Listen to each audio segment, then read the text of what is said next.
Eu cumprimento a igreja com a paz do Senhor, amém? Bem-vindo ao canal Curiosidades Bíblicas, eu sou o pastor Ronaldo e eu quero compartilhar aqui uma palavra de Deus para a tua vida. E essa palavra ela tem falado bastante ao meu coração e eu acredito que vai falar tremendamente ao seu. Veja bem, no livro de Jeremias, capítulo de número 18, verso 1, o tema vai dizendo assim, o vaso do olheiro. Tá?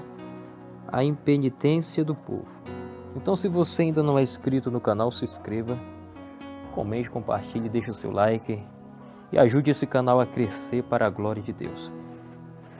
Meus queridos, eu vou iniciar essa leitura e eu acredito que, se você tiver uma Bíblia, acompanhe, que é uns versículos bem fortes. Vai falar exatamente o seguinte: a palavra do Senhor que veio a Jeremias, dizendo: levanta-te e desce à casa do olheiro, e lá te farei ouvir as minhas palavras. E eis que desci à casa do olheiro, e eis que ele estava fazendo a sua obra sobre as rodas. Como o vaso que ele fazia de barro se quebrou na mão do olheiro, tornou ele a fazer outro vaso, conforme o que lhe pareceu bem aos seus olhos fazer. Então veio a minha palavra do Senhor, dizendo: não poderei eu fazer de vós como fez esse olheiro, ó casa de Israel?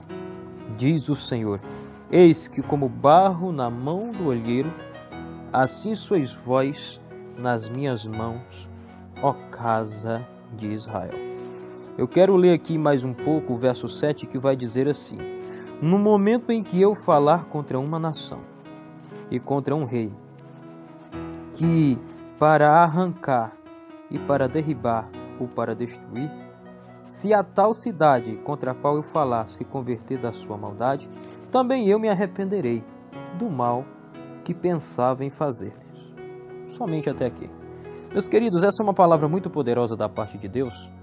Muitos pregadores e biblistas, muitas pessoas que pregam o Evangelho de Deus, eles trazem palavras tremendas sobre esse tema, vaso no olheiro. Porque quando nós olhamos para essa palavra, ela é traduzida, ela é congestionada, ela é condicionada para a questão dos vasos. E a história de um vaso é muito linda, porque, se eu não me estiver enganado, historiadores vão dizer que existe mais de 200 tipos de barro. Mas desses 200 tipos de barro, é poucos, eu não sei se é 2 ou se é 3, que é o barro que é próprio para fazer um vaso. É o que dá liga. É Deus falando o que está na palavra. Muitos são chamados, mas poucos são os escolhidos. E quando encontra-se esse barro, ele vai passar por vários processos, porque você encontra esse barro, você tem que tirar a sujeira, você tem que tirar os matos. Aí nós traduzimos para a nossa vida. Quando a gente vai para a presença de Deus, vai ter que ser arrancado os carrapichos, vai ter que ser arrancado tudo aquilo que estava nos impedindo de se achegar a Deus. Então aquelas amizades negativas, Deus vai arrancar. Aquelas pessoas que não vão te ajudar em nada, Deus vai arrancar. E isso é um processo doloroso para as pessoas que estão aceitando Jesus. Porque elas começam a perceber que andar na presença de Deus requer uma certa, como é que eu posso colocar aqui essa conotação? Uma certa vigilância. Tinha coisas que você podia fazer que agora você não pode. Por exemplo, se eu estou na igreja, agora eu não vou poder ficar bebendo bebida alcoólica, não vou poder estar me prostituindo, usando algum tipo de entorpecente. Eu tenho que andar corretamente segundo o que Deus quer. Quando é arrancado toda a sujeira do barro, tem o segundo processo. Qual é o segundo processo? É o processo de espera, tá? Você passar pela peneira. É tantos processos do barro que, se eu fosse listar aqui, faria 1 hora de vídeo. E eu não tenho toda essa disponibilidade, eu não vou cansar vocês. Eu só quero falar o seguinte, que quando a Bíblia fala que nós somos barro. É o que dá para ver aqui. E Deus é o olheiro. Se nós somos barros e Deus é o olheiro, nós temos que deixar Deus trabalhar na nossa vida. Só que aqui a gente já percebe uma coisa. A primeira coisa, no verso 1, no verso 2 vai dizer assim: levanta-te e desce à casa do olheiro. Se Deus vai mandar o profeta levantar, ou ele estava sentado ou ele estava deitado, mas ele não estava de pé. Quando a gente traduz essa palavra para hoje, Deus está falando assim: levanta em oração e desce no joelho. Quando você levanta em oração, a tua oração chega até Deus. Quando você desce no joelho, símbolo de humilhação. Aí você chega até a presença do olheiro, ou seja, você chega na casa do olheiro. Aqui verdadeiramente Deus vai mandar o profeta ir à casa do olheiro. Quando ele chega lá, ele vê Deus trabalhando no vaso. Ele vê ali um olheiro trabalhando no vaso. Só que a Bíblia vai dizer uma coisa muito interessante. O vaso se quebrou nas mãos do olheiro. Agora olha só que diferença. Eu acredito, cada um prega de uma maneira e a forma de eu pregar é essa. Há uma diferença entre se quebrar nas mãos do olheiro e ser quebrado pelo olheiro. Quando a gente se quebra na mão do olheiro, é uma forma de você dizer que você é pecador. É uma forma de você dizer que você não merece a bênção de Deus.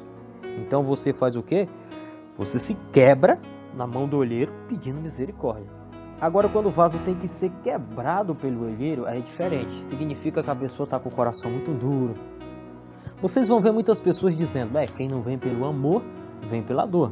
Exatamente, muitas das vezes isso que acontece. Tem pessoas que para vir para a presença de Deus tem que ser preso, tem que tomar tiro, é obrigado a sofrer acidente, perder perna, perder braço. Tem pessoas que realmente é só o sangue de Noé que é para economizar o de Jesus.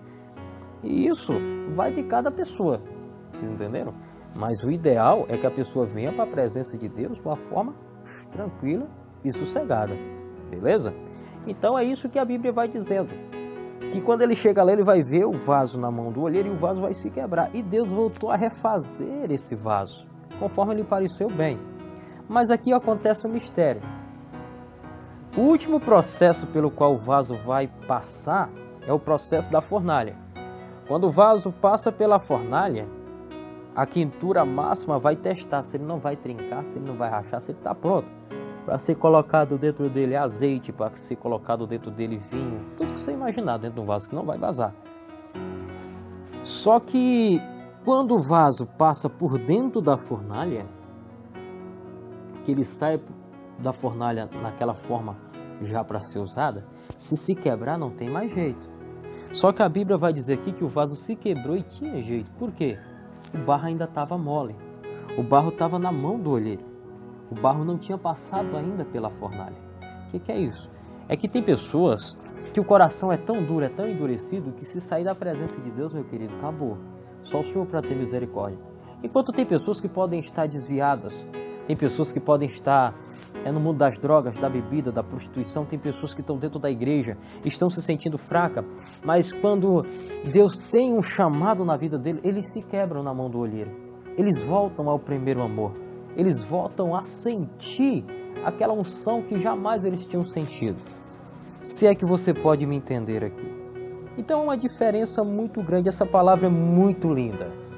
Um barro na mão do olheiro, ou um vaso nas mãos do olheiro. A mensagem central aqui para mim terminar esse vídeo é: nós somos barro, Deus é o olheiro. Então que nós possamos nos quebrar na mão do olheiro. Que Deus abençoe a sua vida. Em nome de Jesus e até a próxima.